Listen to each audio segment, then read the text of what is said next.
আদমশুমারির সঙ্গেই দেশে জাতি গণনা বড় ঘোষণা কেন্দ্রের জাতি গণনার কথা জানালেন অশ্বিনী বৈষ্ণব। সন্ত্রাসবাদী হামলা এবং যুদ্ধের আশঙ্কার মধ্যে খুব শীঘ্রই জাতীয় জনগণনা শুরু হবে দেশ জুড়ে। এই সময় আদমশুমারির সঙ্গেই জাতি গণনাও হবে। বুধবার ঘোষণা করলেন কেন্দ্রীয় মন্ত্রী অশ্বিনী বৈষ্ণব। তিনি জানান, কেন্দ্রীয় মন্ত্রিসভা সর্বসম্মতিতে এই সিদ্ধান্ত নিয়েছে। লাগাতার জাতি গণনার দাবি জানিয়ে আসছিল বিরোধীরা, বিশেষত কংগ্রেস সাংসদ রাহুল গান্ধী বারবার এই দাবিতে সরব হয়েছেন। বিরোধীদের সেই দাবিকেই এবার মান্যতা দিল নরেন্দ্র মোদীর সরকার।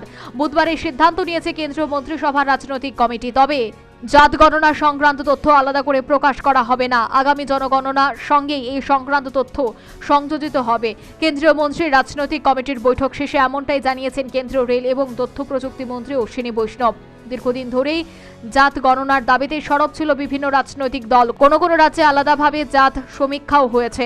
এই পরিস্থিতিতে বুধবার মন্ত্রিসভার বৈঠক শেষে অশ্বিনী বলেন, রাজনৈতিক বিষয়ক মন্ত্রিসভা কমিটি আজ সিদ্ধান্ত নিয়েছে আগামী জনগণনার সঙ্গে জাতি জনগণনার তথ্য যুক্ত করা উচিত।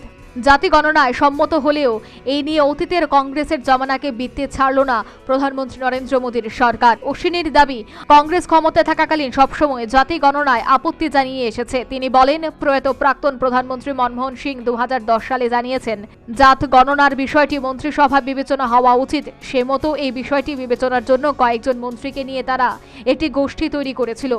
তখন বেশিরভাগ রাজনৈতিক দলই জাত গণনার পক্ষে ছিল।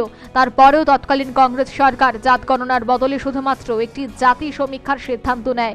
অশ্বিনীর অভিযোগ, কংগ্রেস এবং বিরোধী জোট ইন্ডিয়ার অন্য দলগুলি জাত গণনাকে সবসময় রাজনৈতিক হাতিয়ার হিসেবে ব্যবহার করে এসেছে। বিধিন সরকারের রিপোর্ট, নিউজ ভ্যানগার্ড, নয়াদিল্লি।